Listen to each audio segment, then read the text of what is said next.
Hello and good evening and welcome to the Car Sim and Race Driver Show. And today it's probably our biggest ever show because we have a very, very special guest. Oh, it's coming through twice.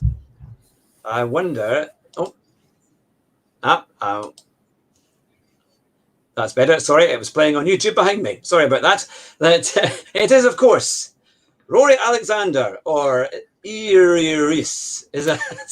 I was going to say that was the question I should have asked you before we started. Close How enough, do you pronounce that? Is that? It's EERIEISSSS. So like here he is, like here he is. Oh, So, of course, very good. That was the one question I should have asked in the pre-show build-up. But welcome to the show. It's great to have you on the show. And to all our viewers and listeners who are watching live, whether it be on Facebook or on YouTube, it's wonderful to have you with us. Now, you've already been giving us your questions because we've got a very special prize for one of our viewers, which Rory will have to pick, which I'm sure will be very, very difficult. So make sure you get your questions in and we'll do our best to let Rory answer them. Now, Rory, you have been a YouTuber for quite some time, and I'm sure your viewers are longing to know, how did it all start and what motivated you to do sim racing? so I haven't actually been on. It feels like I've been on YouTube a little while, but in comparison with the bigger boys in the sim racing space, I certainly haven't been there for a long time. I think it's been about 2.5 years now. So my first video, I think, was in 2018, January of 2018, and how it came about. So me and my wife actually got married in October of 2017. I hope I got that right. She'll get me if not. And we went on honeymoon, and outside of the excursions and all this sort of stuff, we spent a lot of time by pools and beaches, just relaxing, if you like. And obviously, your phone is where you watch your TV and all this sort of get your entertainment these days. And like on those YouTube sessions that you have, you go down a bit of a rabbit hole, don't you? And you end up watching some sort of things. And I happened to stumble on Gran Turismo Sport. And I'd always played Gran Turismo Sport. Well, I had a bit of a break, but I had played Gran Turismo Sport for a long time, like Gran Turismo 1 and 2. Then I had a big break before. I think I played 3 as well, actually.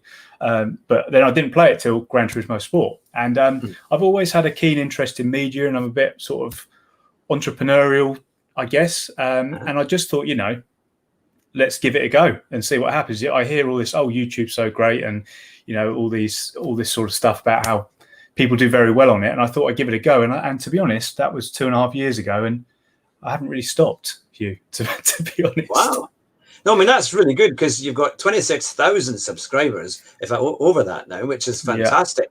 Yeah. And I mean, I have to say, when I've been looking at the different videos and watching them, it seems like you've been doing it an awful lot longer than that. Because, we've been, a lot of people started following the kind of sim racing from maybe the mid 2020 or the 2010s, whatever you call it, from about 2015 onwards. It seemed to kind of get started. And then some of the bigger guys, that's when they kind of saw a lot of growth in their channel. But what I love about your channel is that your videos are really unique in the way that you present them. You're very honest, and I think it's quite funny when you have one. Did I cause this crash? Let me know in the comments what you think. So I remember watching one, and you tapped somebody slightly. I think he carved you up a bit, and you tapped him, and he went wide. And I thought, my goodness, Rory, you are awfully kind. And anyone else could have thought it was definitely his fault.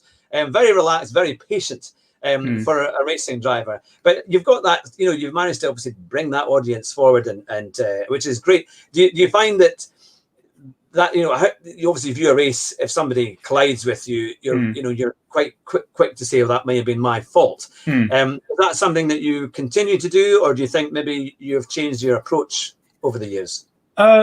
Well, firstly, I'm no better than anyone else on this game, and we're all the same people. When we put down the controller, we put down the steering wheel. Sorry, and nobody's got any more authority or anything than anyone else, or no one's got any more right to anyone else to be on this game.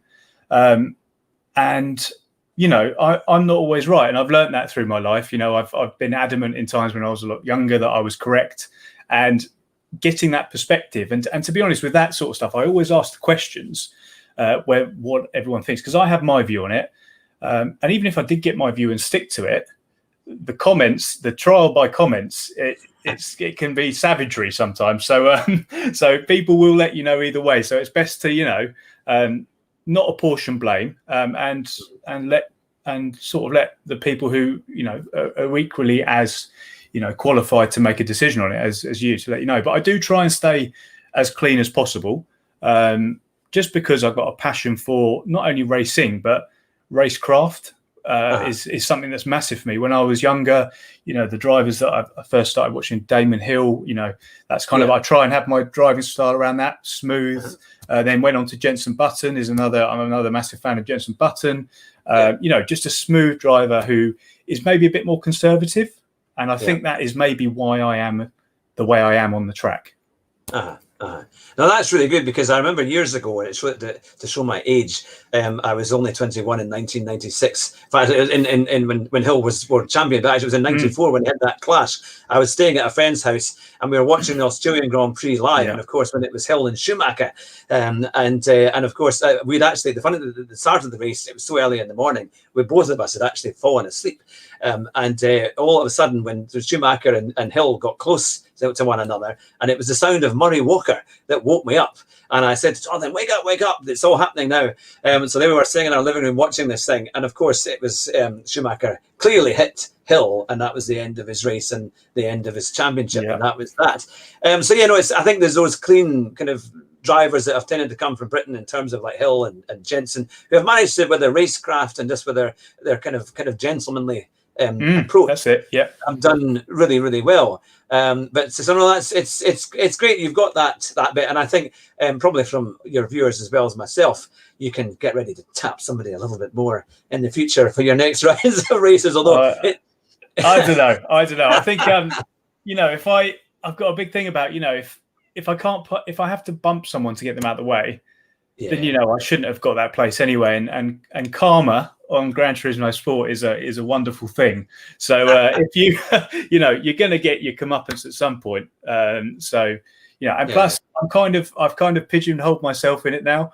I've over the years called so many people out, I think, or made such a point about drivers and etiquette and stuff, that for me to ram someone, or if I did what Super GT did to Momos, then I'd the whole channel would just be done. I'd be done in a day. I may as well shut up shop now. So I very much made a rod for my own back with that one, but it's good though, because it keeps me in check. And as I say, I have not got any more authority or anything to be on this game than anyone else. We're all the same. So absolutely, I'm not an elitist. I don't think I ever will be. And I think that's the quality that most people have on this game. I think it shows as well that you can make it to the top and drive cleanly, which is really good and a very important example, because that's the thing, you've got into the top rungs of Gran Turismo there, and it's great to see that you are driving cleanly, and you are. I mean, yes, you've had the struggles. Sometimes you've had your race wiped out because folk have crashed into whatever, but you fight back and you get back there and do it honestly, which I think is a really good example to see, because ultimately I think as fans and as viewers, that's what we're wanting to learn from the stars, and in effect you guys are showing us how to do it, so we watch your shows as much for entertainment, but also to learn the tricks of the trade. How do you go faster, what do you do, how do these things work? So no, it's good to know. Well, I better start asking you some of the questions, because my goodness, they are mounting up in the comments here. So thank you to everyone who's been asking questions. So I'm going to go to the first question that we had that was right there. It was from, if I scroll up here on the comments, from Dave Cam, who is a first-time viewer, and he said he might only catch the first 10 minutes, but hopefully we'll get it. Now, question for Rory: pick one car from one sim and one track from another sim. What would be your dream combination? I'm very kind of predictable. I can make this nice and easy. So firstly, hi Dave, thanks for your question. I like Group 2 at Suzuka. So Suzuka happens to be on iRacing as well as Gran Turismo Sport. Group 2, mainly the Nissan, the 16, I think it is, GTR. So, pairing those together, it's where I'm quickest. And to be honest, it's where I got to sort of my highest driver rating. So I could get into those I say top split, it's the last round of the top split. So it's the top split in the loosest way of saying it, and I'm fully aware of that. But yeah, so it would be grouped. So yeah, the Nissan GTR Group 2 car on Suzuka or Interlagos, one or the other. That's very good. I like the kind of short circuits, the ones like, Brands Hatch Indy. They did it last week with the minis, and that was great. Yeah. I seemed to be, I wasn't too far away. I got within about 6/10 of or 5/10 of the fastest time, which I thought, well, that's not too bad for someone like me who's I'm on at the cusp of A, just at the top of B and S. I think when you say I'm BS on the game, it does amazing people think, oh, why you even bother starting? But I've been there, Hugh. So I'm choosing my races carefully because I'm just at the very top of that, and I'm hoping to get into A in the next few weeks. That's my target, to try and get into that.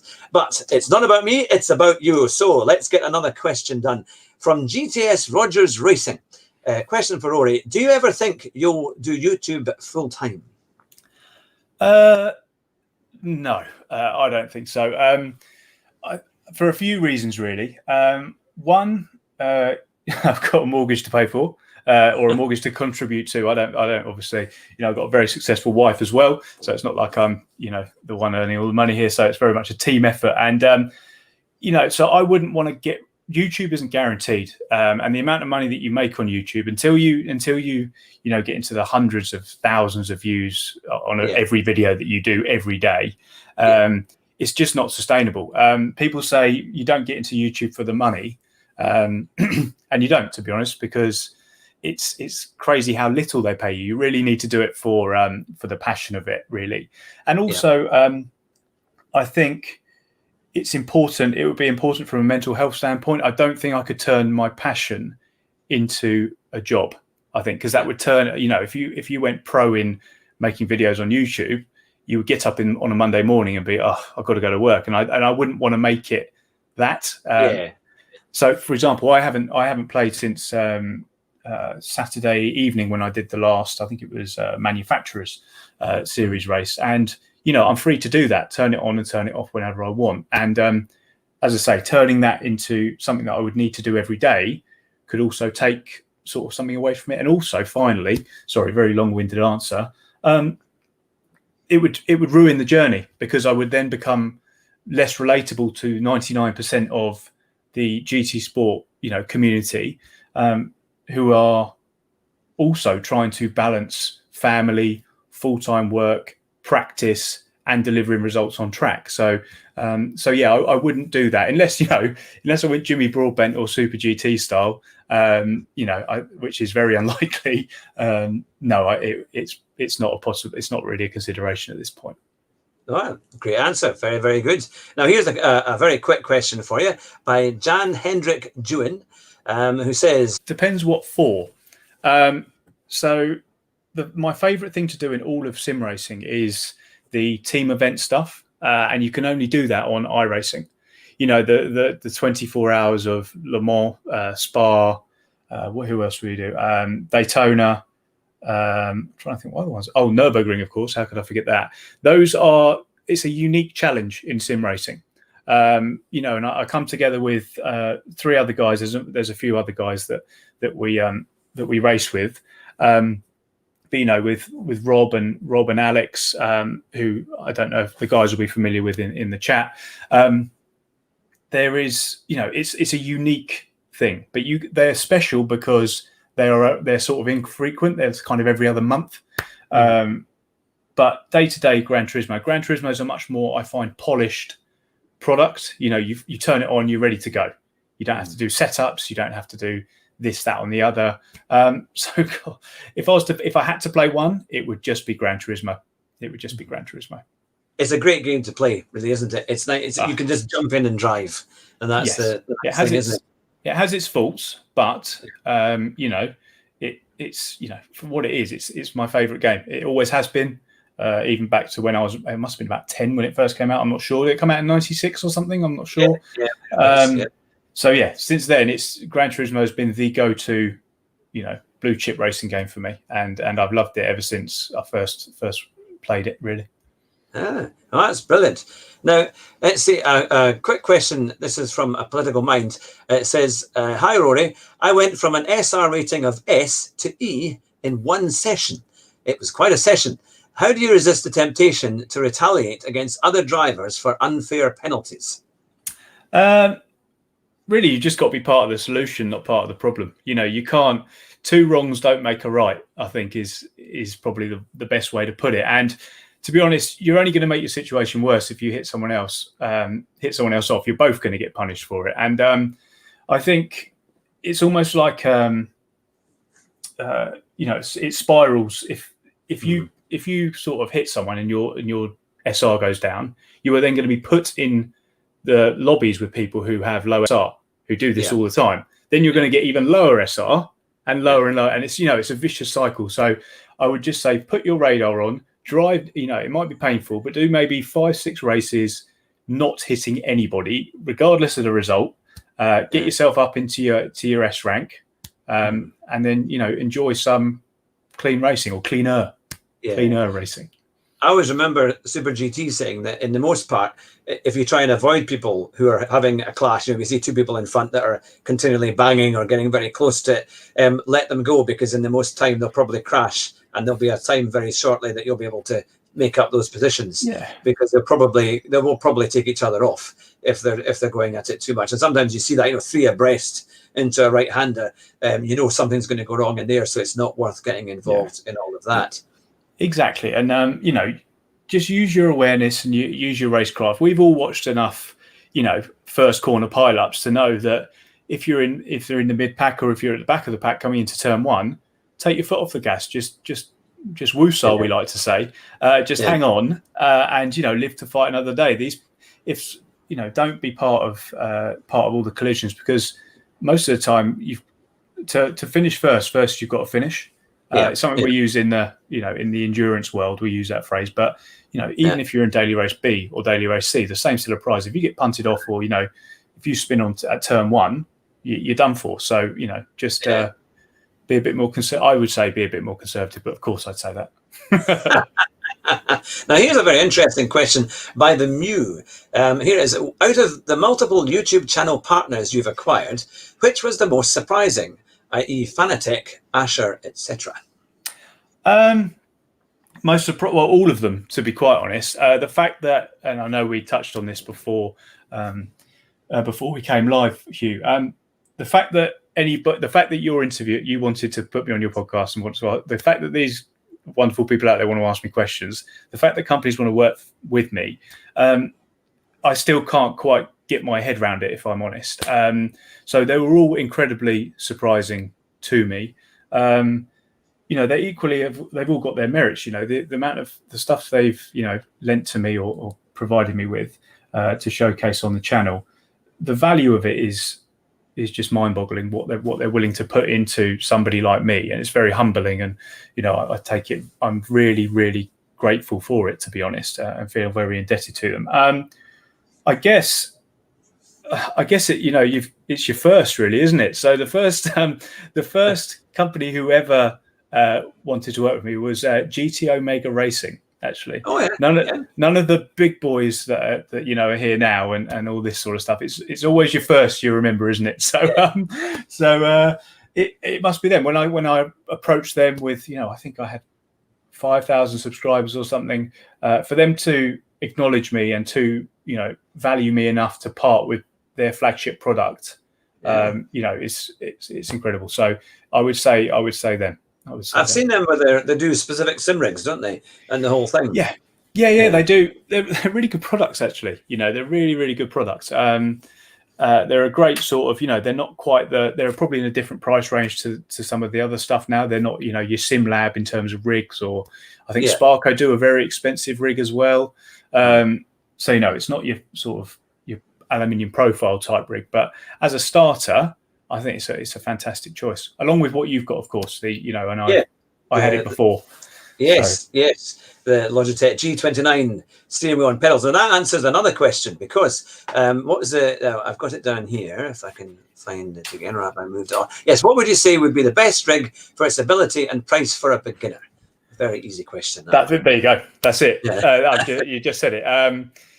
It is the best way into sim racing, and one of the biggest problems with with sim racing is that it takes up a lot of space. I think I've now got a bit of clout with the wife that I can, I've commandeered the third bedroom now, so that's like my little room, which is taken up. So it's a home office at the moment as well, obviously with working from home and things. But that is an absolute steal for the money, and you can also fold it up and you can put it away in the corner. So you can't, that's the answer to that argument of you can't have this in there because it takes up so much room. So no worries, I fold it up like a deck chair. And away we go. So I would say go onto Facebook Marketplace, eBay, wait for Amazon Black Friday, go get yourself a Logitech D29 and a play seat challenge if you want to get that, if that's your entry. Well, I got mine for less than £300, and that was for all of it, and that was brand new on a Black Friday deal. So it's amazing. I mean, it is a cracker of a deal, and as you say, it's so good. It did mean I had to get rid of my my exercise bike, but I thought, well, exercise bike, or no doubt people think, well, what's going to happen to me if I get rid of that? It might put people off, but it is amazing how you can get into all this stuff, and it is relatively inexpensive, really, for the price of a PlayStation. Almost, you can actually get quite a good piece of kit.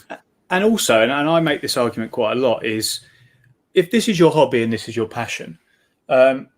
Most people might go out on a Friday night to have a few beers, and on a Saturday night to have a few beers and potentially some beers on Sunday afternoon.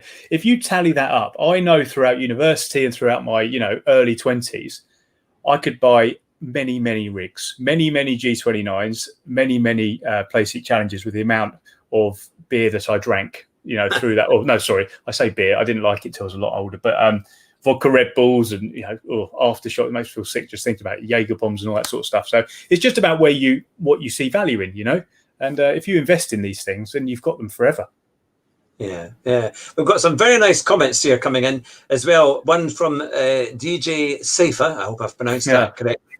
That's what he likes about your channel, that people of all ages can watch, and you set a very good example. In fact, he would let youngsters watch it. And you can't say that about, I'm not sure what that was, about steersmen. But yeah, so he's basically saying that your channel is very good for all ages, which is great, because especially in this day and age, it's nice to have a channel that that youngsters can watch and can learn how to do sim racing properly. Yeah, and my nephew watches me, and they've sort of I think my dad pops into the stream. I think even my father-in-law's popped into a stream, so I have to watch my P's and Q's. Otherwise, I get a bit get a turn off. And and plus it's just like I said, you need to be you, and you need to be aware of your audience. You can look up your demographics on YouTube, and you can see who's watching you, and it's from like 16 to about 45, I think, is my main bracket, and so you do have to be aware of those things, I think. And also I'm representing people, and even before I was representing people, and brands and things, I was aware that I wanted to work with brands and get that authority through working with brands, and I'm not going to get that by rage quitting, swearing, throwing controllers around. You're just not a marketable individual that way. So your integrity is massive, and what you put out there. So no, that's good. Now here's another question from Zaza Racing Team. I think hopefully I pronounced that correctly. It's what would you consider your greatest achievement in sim racing so far? I think it was this year actually. We won the 12 hours of Bathurst, whichever way you want to say it, on iRacing actually. So trying to take on the mountain for 12 hours in iRacing with a field of 60 odd cars is absolutely it's crazy. The fact that we won that just through again being there at the end, and we've got a very I love the people that I race with on the iRacing sort of team stuff, because we've all got different strengths and weaknesses. And one of mine is not being the quickest, but potentially being one of the safer ones, because I'm a bit more conservative in the way I drive. And that came through as a real strength, because with endurance racing, it's completely different. The fastest guy won't always win. The smartest guy and the safest guy will always win. And that really came true. So I was really happy with it, because, like I said, you don't need to be the quickest to win these things, but we just seemed we used our smarts and our racecraft to deliver a victory in arguably the most difficult, one of the most difficult races, you know, in sim racing. Yeah, yeah. No, I think these endurance races are quite something. Just having to change over and then stay up all night to watch it. And sorry to cut you off. It's also the community side of it is, you know, we get guys there, and the names that you're saying in the chat right now, you know, they're there from half an hour before the race till after you're done. You know, when you're up in it, well, I'm not up in the middle of the night. I'm very lucky that, you know, we've got a couple of night owls who like to do the night shifts. I don't know why that is. I won't argue though. But, you know, I go to bed at 10 o'clock having raced. They're in the chat. I get up at 5 o'clock in the morning. They're still there. And, you know, we call them stream MVPs. We have a bit of a joke about it. But, you know, the community support with it, they really, you know, they're there with you on the journey. And, it's a war of attrition for everybody. Yeah. Now, here's another question for you. Would you like to do, get yourself a racing license and actually have a go for real? Yes. Yeah, I would. Yeah, basically. I just think, you know, it's so, yeah, I would absolutely love it. You know, if this thing blew up, you know, and finances were not an issue, you know, you'd see me in the BTCC as a privateer without a shadow of a doubt. I would be in some estate, like the old Volvos. I would be in some sort of estate like that, because I just love the charm of that. With, like, I think it was Rickard Rydell, I think was in it. Loved it. And I would have some sort of confectionery sponsor, even if they didn't pay me. I'd say, I'll pay you. Can I please put your spot, like like the Nescafe Laguna. Or, you know, I'd love to have, you know, I mean, with my Gran Turismo stuff, I like to play around with the liveries and have a bit of a lightheartedness with it. So, you know, like M&Ms or some sort of chocolate bar or something. So that would be 100% what I would do. Yeah. No, that's the thing. Because now, I mean, as a lot of the YouTubers have grown, we have seen them get you know, maybe a drive in some cars. And I mean, I know Steve Alvarez Brown a wee while ago went to McLaren, and they got that was a GT3 McLaren, I think he drove. Now I'm not sure if it was a 650S or similar. It was a 650S GT4. Yeah, which was fantastic. And quite a few of them. I know, like the guy from Seen Through Glass. He got to drive the Renault F1 car, along with, I think, Matt Gallagher and a few others as well. They've all done it in time. But that was the first time I'd ever seen people actually getting a chance to actually go into a proper Formula One car and have a go around Paul Ricard, which I thought that would be incredible. You know, you build your YouTube channel when you get to that level, and then they invite you to come along to things like that. If there was any, obviously you said the BTCC, but let's just say somebody is listening from Renault or from one of these things. What would be your ideal kind of day out, you could say, in terms of racing cars? It would. Do you know what? It would be exactly that. It would be exactly that. Or I'd love to whisper in the owner of Dave Perel's team. Say, Dave doesn't feel very well today. He said, you know, or go out for drinks with Dave, just sort of like, you know, the couple of days before, just get him absolutely hammered so he's really hungover and he's not fit to partake. And so, funnily enough, I actually bought a helmet with me. You know, that. So I love GT racing.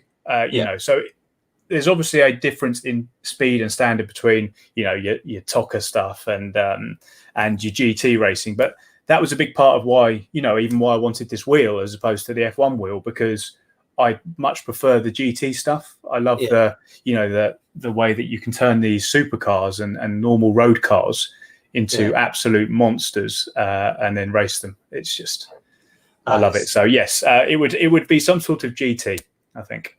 That's brilliant. That's great. Now we have a funny question here for you, Rory. It seems like you like the peanut M&Ms. Why is that? Oh, sorry, you don't like the peanut M&Ms. Why is that? I don't. This was coming from my last video when I don't know. You know, sometimes when I'm saying my sort of narrating on my videos, I do say some silly things, and I just said one time that I don't like peanut M&Ms over chocolate ones. I just felt like I needed to clarify of the M&M livery, whether they were chocolate ones or whether they were peanut ones. I don't know. I never really liked nuts as a kid, so I always said I was allergic to them, which is a bit naughty. I should never have said that. It's quite insensitive, I know.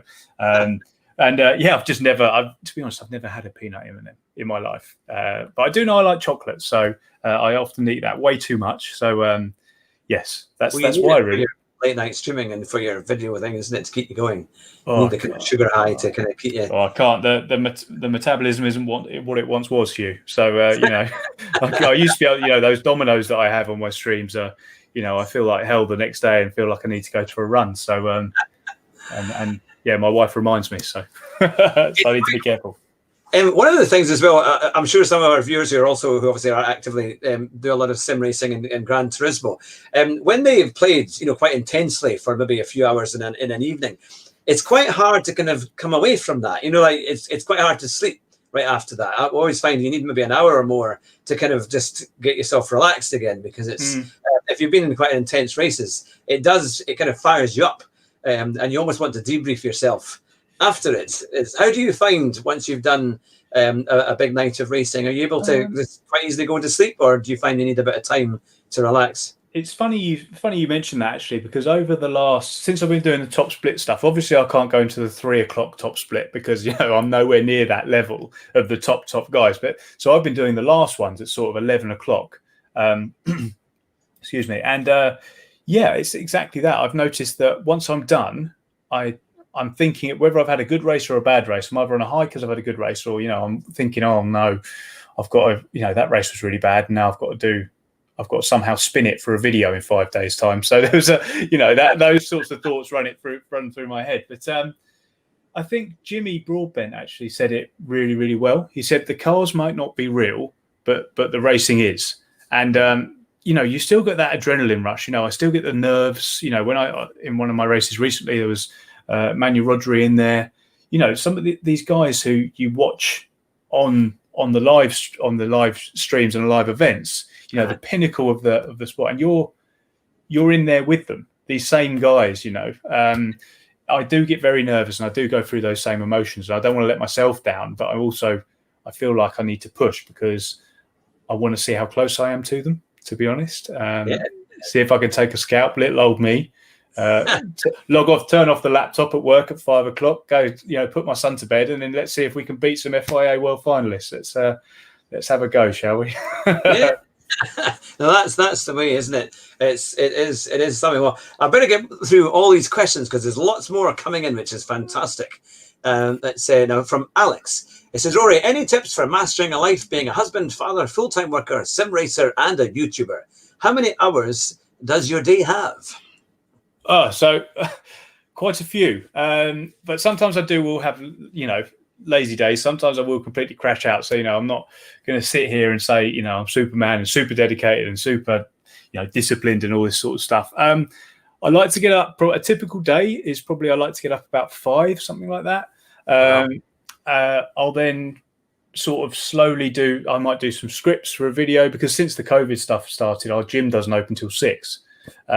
So what I'll do is I'll do some scripts in the morning. I just tap away and do some scripts really just in front of the TV having a coffee, because I've got a sort of a 2-hour window before Freddie wakes up at 7 a.m. And then I've got the 7 till like 9 a.m. shift before I go to work to give Erin a break, who's probably been up all night. So 5 till 7 is sort of script, and then gym, and then 7 till 9 is Freddie. Work through to about 5. Freddie time from 5 till about 7 when he goes to bed. So bath and feeding and all that sort of stuff. Dinner with Erin, and then, you know, any sort of spare time. You know, when people sit on this, we have quality time with our other halves or whatever. But really, we're all sitting there on our phones. Well, I'm sitting there on my laptop, just tapping away, doing a script, or, you know, doing something to try and improve my product. But I definitely wouldn't say I'm a master of it. But, you know, this thing does take, you know, a bit of dedication. So I do try and outwork quite a few people. I try.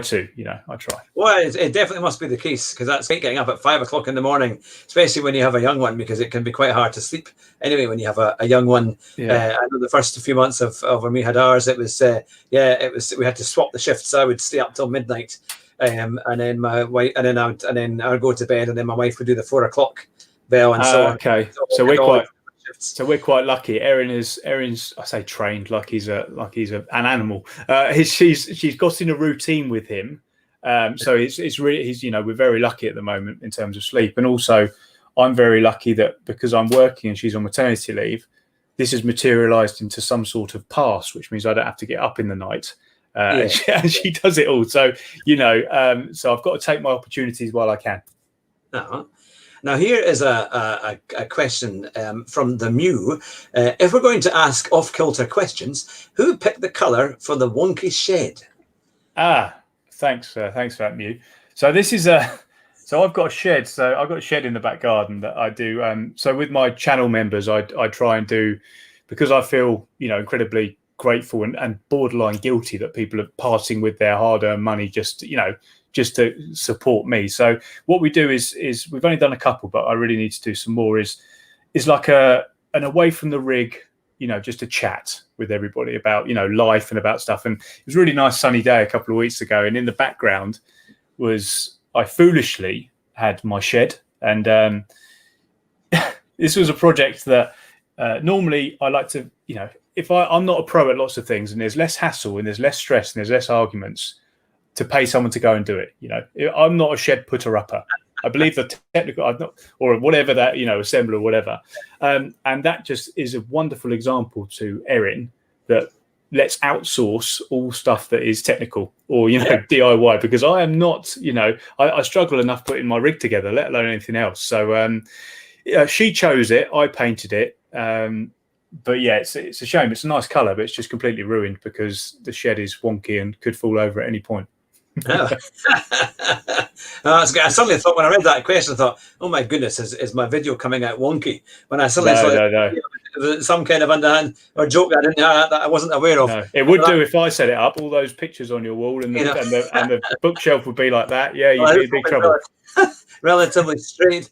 There we are. Now there is, of course, a prize. Now I've not let you see the prize, but I hope it lives up to expectations. But for one of you lucky viewers who has been writing a question or a comment that Rory thinks is the best one, which I'm sure is going to be quite a difficult task, you'll be getting something rather nice, hopefully, in the post. It is a special wall tile, very similar to one of the ones you see on the back. But this one is of two legends of Formula One.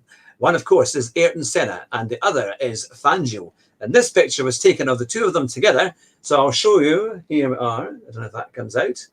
A kind of nice, relaxed picture there of two of probably Formula One's most well-known and fondly known F1 fans. So if you would like a chance to win that, as you very kindly have brought many of your viewers over from your own channel, I thought I'd give away a nice free gift. Now, one of the places, it still looks like Vera Duckworth, but it is not. It's actually Fangio. But so it was. But so yes. So one we will choose at the end of the show as to who will be the lucky owner of that, and then we'll have to try and contact you and ship it out to you in the post. So there you have it. You can only get that on this show. Now, some of you might be appalled or some of you might be amazed, but one of you will be getting that as it comes along. And of course, you two, Rory, will be able to choose a photo tile of your choice to send me a picture, and you'll get one like the one that size behind me.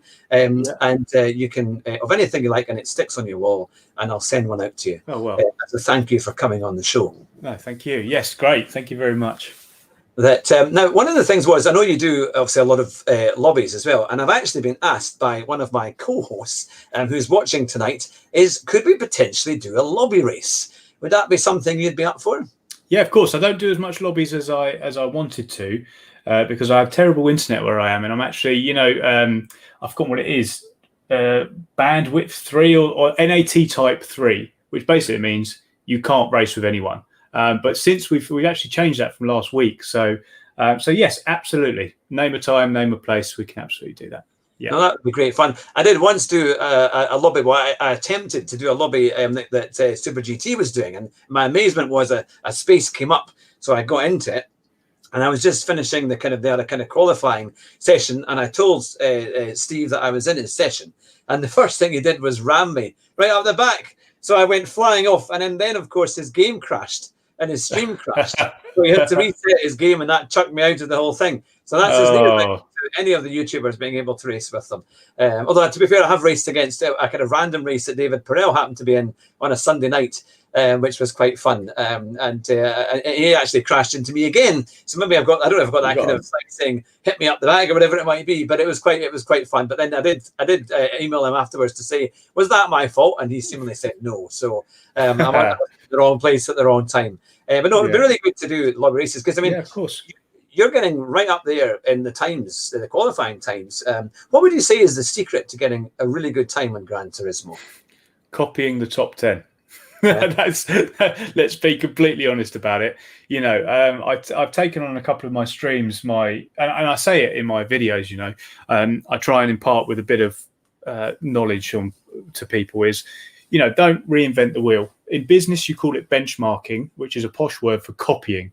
So, you know, if you can see the top 10 times and see, you know, where the big breaking points are. Well, firstly, what car they're in is a big one. If you've got a choice to choose it and you're not a manufacturer, you know, where the big breaking points are, what gear are they in? What are they doing on the exit? Are they upshifting early? That sort of stuff. It's just imitation, to be quite honest to you. That's all you need to do. And anybody can do that if you work hard enough. You can imitate anyone. You've got all the stuff on the screen. You know, you've got the throttle inputs, you've got the brake inputs, you've got the steering inputs, and you know, really anybody can do it. If I can certainly do it, then trust me, then lots of others could do it. Without those top 10, I would be screwed. I'd be screwed. Yeah.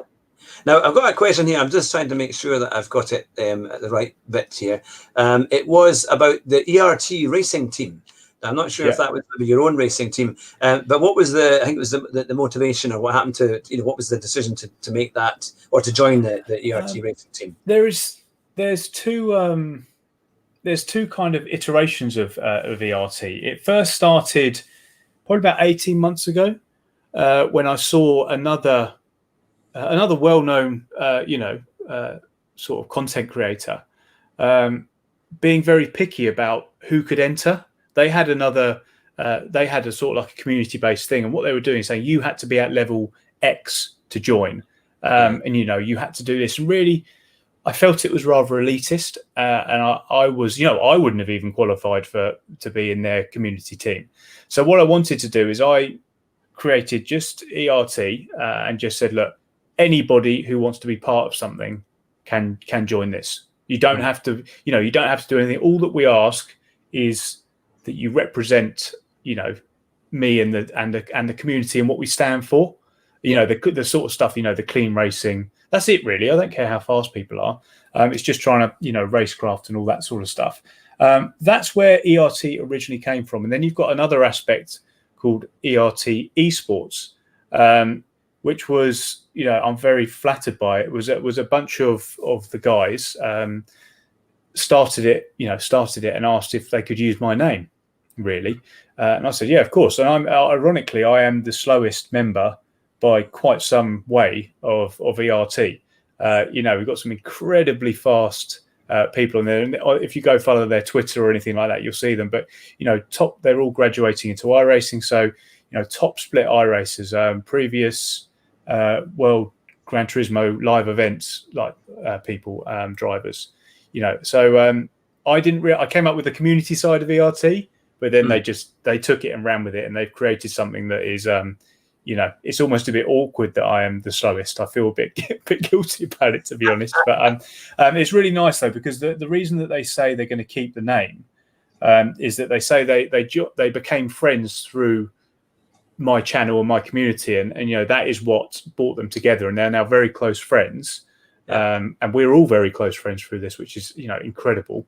To think that guys with the same passion. Did I think on the sunbed in Bali that I would start a YouTube channel and meet all these incredible people? No, I didn't.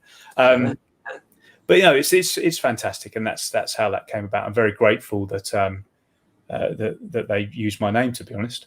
Yeah, well, I'm sure it will come the day when you get to the BTC C race or a Grand Prix, and then you'll be walking down there just minding your own business, and someone will call you out and say, I know you. And it'll be that's serious, you know. So it's and you'll be able to answer. But no, it's great that you've built this community, and I think that's the wonderful thing about YouTube is that every channel gets its market share, doesn't it? It kind of finds its marketplace. Obviously, most of the people here are motorsport fans, and they like what you're doing. They like watching the sport. They like watching you drive, and in turn trying to copy you probably, and trying to find out how he does it, and how you get good lines and your race tactics and things like that. So it's good. It's like it's. I used to think when I was watching some of the streams, it's almost like it has replaced going to the pub in some ways, because it's like lots of men and women in online watching and having a chat while one or two people were doing particular things. In this case, it's driving, and it's a really nice social side to it all, and they have a good laugh, and everyone has got their audience too, which is great. Now we did have a question on where do you see your channel going in the future? Good question. I don't really know, to be honest with you.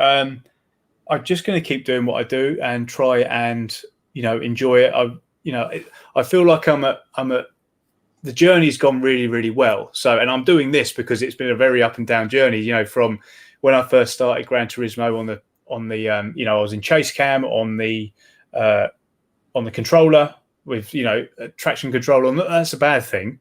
But I've since graduating, I got to A, and I thought, right, okay, I'm going to go buy a steering wheel and a seat, and I'm going to document. Nobody's done this. I'm going to document my journey of going through that and going through the aches and pains, because everybody does it. If you've bought a wheel, the first time you use your wheel, and you probably were the same.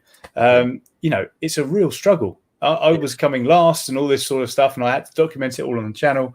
And then I got to a A+, which was part of. I did a series on it, and then it kind of plateaued, and I'd sort of been rumbling around the 50k mark, between A and A+ for a long time. And then now I've just kind of elevated my game that little bit more, and I just had a bit of a reset of my mind around, right, let's scale back with the content, because I was just driving to make content at this point, and it got quite unhealthy with that point. It wasn't about me enjoying it anymore. It was about me making content. So I really tried to dedicate. I said, right, I pre-picked the races that I want to do off the Gran Turismo calendar, the manufacturers, and I thought, let's see how well I can do here. I obviously used Suzuka to bump up my rating to get me to a high point, to even get me in the arena with these guys. And yeah, it's been interesting because I've been able to stay there. But in terms of the channel itself, I'm just going to keep doing what I'm doing. I know Gran Turismo 7 is around the horizon, or on the horizon. So that is potentially going to be another start of a new journey. And I've never been, only being on YouTube for 2.5 years, I've never been through that change. Some people have been through every F1 game, 2010, 11, 12, and, they get news, and you can see it. I mean, it's even going on right now with some of the guys who do that they hammer the content when the new Formula One games come out, and they just get monstrous amounts of traction and monstrous growth. And but I say it often. I'm concerned with the people who are here, not so much those who aren't. And I'm if it stopped tomorrow and the same 26,000 are watching me, that's 25,999 more than I thought would be watching me. So I'm just grateful for that, to be honest. You can forever chase numbers, but it's about the people. So yeah, we'll see, but I'm just going to keep doing what I'm doing. That's a brilliant answer, and I think that sums up your channel, because I think that's the outlook you have, which is really, really decent, and I'm sure you win people over because of your honest views in that, and kind of what you're trying to do with the channel, and it's about because you enjoy it and it's fun, and it's a great passion to be able to have that and enjoy it, and I think it definitely improves your driving, because one of the things I was going to talk about was that the great thing about sim racing is it's a kind of quite a leveler of talent, because if you go out there and you get yourself your steering wheel and your pedals and your seat, and you go out there and you practice and you start to get better at Gran Turismo and things like that, because that's what I've tried to do over the last couple of years, just as a very I do it once or twice a week when we get the time. And I went to a couple of driving days that were done for company car drivers, of all things. But nowadays, the first year I did it, Lexus were there, and they had a sim team from Silverstone who had set up 2 sim rigs, and they had Gran Turismo at Brands Hatch, and I thought, oh, I've got to have a go at this. So rather than driving the real cars around Millbrook, which is an amazing thing to do anyway, I spent about an hour on this. And the funny thing was, there was a French chap who had set an amazing time in the rig, and no one thought it would get anywhere near it. And I remember, because he even had the racing boots and he had all this stuff, and he said at the end of day one, he said, well, I'm going to France now. You can send me you send me the PlayStation, because that was the prize of the PlayStation with a Gran Turismo, a copy of Gran Turismo. And he says, I look forward to receiving it in Marseille or wherever he was heading off to. And I thought, you know what, I'm going to do my absolute utmost to make sure I get that PlayStation before he does. Hey, well, I beat him by a 10th. Very good.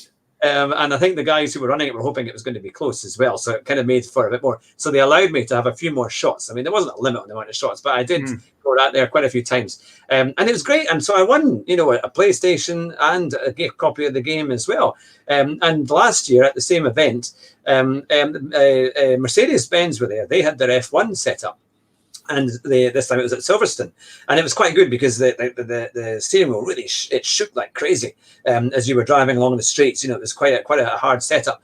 But I won that competition as well, and I got a prize to go to Brooklands. So I went to in their main kind of museum and office, the head office down in Surrey, and that was a brilliant day out. And the thing is, because of they'd had floods, it was going to be like a half off-road, half driving on the Mercedes C43. So I just did an hour's worth in the C43 with James. It was James Kelter, I think it was. So I can't remember his surname. And so I just did the track side, and it was fantastic. And all the stuff I had learned by sim racing really helped me to drive the C43, and it was almost easier in the real car when I actually got into it. It was kind of crazy. How have you found? Do you have other games that you've played? Do you find that they have helped you do better in Gran Turismo? I found that with ACC and Gran Turismo by doing. Only, I think iRacing, certainly. The competition on iRacing is just nuts. But I live about 10 minutes away from Brooklands, actually, funnily enough, down in Guildford. So, I'm a big McLaren fan because they're just down the road in Woking. Oh, yeah. And Festival of Speed is just down the road too, isn't it? Yeah, so Festival of Speed. Funnily enough, I went to, you were talking about all your success on these sim racing things that, you go down to these events.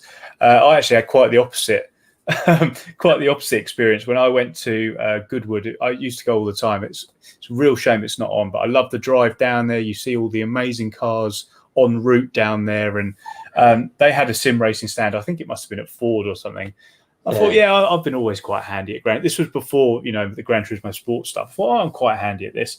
They had the hill climb one, and they had the hill climb, obviously, it being Goodwood, and they had like it must have been a Fanatec set. I'm not sure. I took a picture of it actually on my phone, and I went off at the first corner. It was just absolutely horrendous, and then there was a big queue, and so I just hung my head in shame and just was like, because I bigged it up to Erin saying, "Oh yeah, I'm quite good at sim racing, Erin." She goes, "Oh, why don't you have a go then?" I said, yeah, all right, I'll have a go. Binned it in the first corner.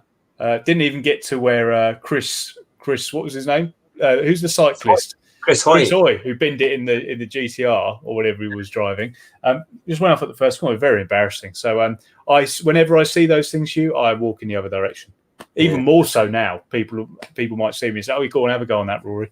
No, I'm all right, thanks. But I can't even remember what you were saying. Oh, iRacing. Yes, so iRacing probably really did improve my driving, but it's just the mentality. And I think going back to ERT and the level that the boys are at ERIE's racing team, ERT, the level that they are at to keep up with those guys, it's incredible. The level that they're at, as I say, I have to work bloody hard to keep up with them, and that really does drive me, really. Yeah.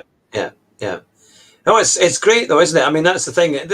I think for a lot of motor racing fans who obviously couldn't afford to be racing drivers, the sim racing gives them a chance to get the feel for it and to improve their racing skills dramatically. So then if you get a chance to go and do a track day or one of these kind of days, race day type things, where you can do them at most of the circuits around the country, obviously without COVID, But and it does give you a chance to maybe do quite well and get a feel for it. And if it's something that they want to go into, then maybe they have a chance, because we're seeing some of the top guys in sim racing actually go in and do. Was it Jan Malborough? I mean, he went into, I think it was Formula 3 or even more than that, or GP2 even. It was, or maybe it's GT racing and other fields. But so they have done quite a lot of, these drivers are now transferring from sim racing into real racing, and I think it's great, because so many people would not have had that opportunity without being able to do sim racing like this, which is great. It's incredible, and I always compare it to. I always said, I don't think it's any coincidence that Keki's son was also good enough to be a world champion. Out of all the people in the world, are you telling me Keke Rosberg? I don't know if Keke Rosberg was a world champion, but they weren't both good enough to be. What are the chances of a father and son being good enough to be F1 drivers out of everybody? Same with the Villeneuves, same with the Sennas with Ayrton and Bruno. A lot of it was money, and the barrier to entry was massive.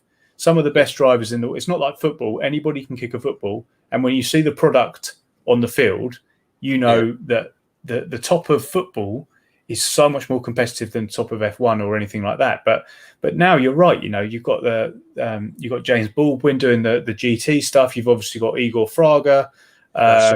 You've got all these people going in, and I really think that is where the future is picking the kids. And I've given my G29 to my nephew, and he's really into NASCAR, which is amazing. And I just if he's into, I wish I was doing this when I was that young, because I think I'm okay at it, but I really think that the barrier of entry is massive, and that with these days of paid drivers and stuff will be gone, because you really will have the best. You're telling me, and let's be completely honest about it. Lance Stroll, Nicholas Latifi, good drivers, yes, but would they be there without the backing of? We're not sure. Would they have had the opportunity? I don't think so. Being completely frank, I think you have to be.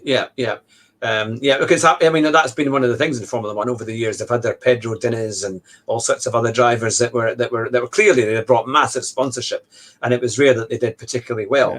But no, it's I think it's a great leveler. I think it's given a lot of enthusiasts a real chance to find their niche, and potentially maybe do quite well and get into a real race that they would like to be in.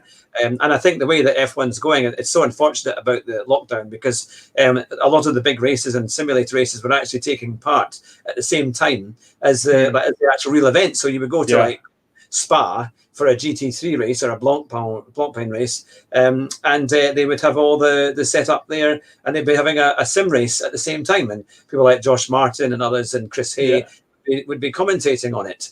I think so. It's great fun, and I think that running alongside the real event is amazing. And I think hopefully it's a way of bringing a lot more people back into motorsport, because I think they're desperate to bring in the crowds and to bring that enthusiasm back.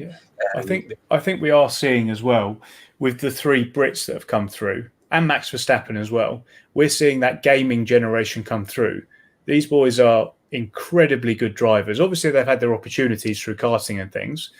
But you can see, like, George Russell is absolute. I think he's absolute class. And these boys have done it on the simulators. Certainly Lando Norris and Max Verstappen. We all know what they do. But I just think, and I think they're just showing everything up. This new generation, these people who are, they're really good personalities. Like Lando Norris's helmet the other day was, absolutely incredible. He's got time for, he's got time for the interviews. He's always up for a laugh. Him and Carlos are brilliant. But then, you get the likes of, there's other people there who just don't engage with the media and just not personable. And I really think there's a real shift with that now. And I'm really glad for it, to be honest.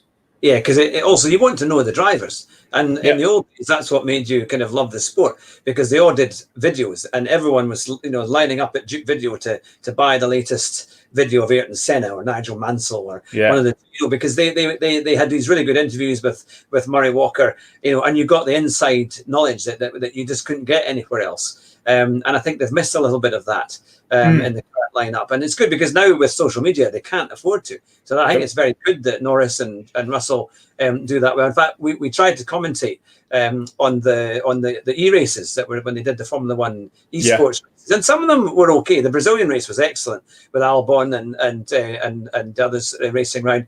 Others were harder to do because they didn't have damage on, so it was just like dodgems because there was no penalty really for crashing into somebody. And some of it worked. The Brazilian race was probably the only one that really did particularly well. Others weren't so good. But it's quite hard to commentate on it. And I think that they didn't put the same effort into the F1 esports in terms of how they broadcast it as they would go into Formula One for the real thing. And I think that really made a difference because it wasn't particularly, it didn't really work that well, I don't think, overall. So it's great to have the real, the season back, and hopefully they'll improve it and we can do more sim racing alongside of all of that. Fingers crossed. Fingers crossed. No, that's the thing. Well, I've managed to have you for a whole hour here in the studio online, and I very much appreciate that. Is there anything you think we've missed that you think your viewers will be wondering? No, not really. There's not really much more to me, Hugh, to be honest with you. I am what I am. So, I think they know, they know me. I think the bit we've got to choose this question, haven't we? Yes, we've got to choose the question. I've got to recap the questions. I've got a brain like a sieve, so I'll have to remember. Either asked the best question or made the best comment. Now we've got the Mew saying, "Okay, chaps, I have a 4:30 a.m. alarm call. It's that great stream, Hugh. Sorry that you missed the first bit or the question about the shed, but no, that's okay." He says, someone said here, perhaps Rory can stop you bashing into people. Or someone must have said, you must have bashed into somebody on one of your races. Rory, couldn't have been me. Couldn't have been me, Hugh. That's it. That must have been someone else. It couldn't have been me. But no, that's it. We did have another one. That's a good question, actually. What is the one single thing that you can take that can take a B driver to an A-rated driver on GT Sport? Cleanliness, I think, and what I mean by that is just staying away from people. I think is the big thing here, because you will get good results if you steer clear of people, get that radar on, and just anticipate. If you anticipate the worst and anticipate you're going to get rammed every time, you'll be fine, and you'll miss it. And I know people have got a lot to say about the penalty system. Personally, it hasn't bothered me too much because I try and avoid people anyway. So it for me, it doesn't matter because I could get a 10-second penalty for contact. The amount of times that I've and you guys may have seen it in my videos, I anticipate things and then move. Sometimes people don't go for a dive on me, but sometimes I'll give them space anyway and often lose a position. But you live to fight another day, and I think that mentality needs to change in Gran Turismo. That it's not a contact sport. Rubbing is not racing. It's a phrase from a film. Senna's quote of, these really get me. If you no longer go for a gap, you're no longer a race driver. That's the excuse he used when he rammed Prost.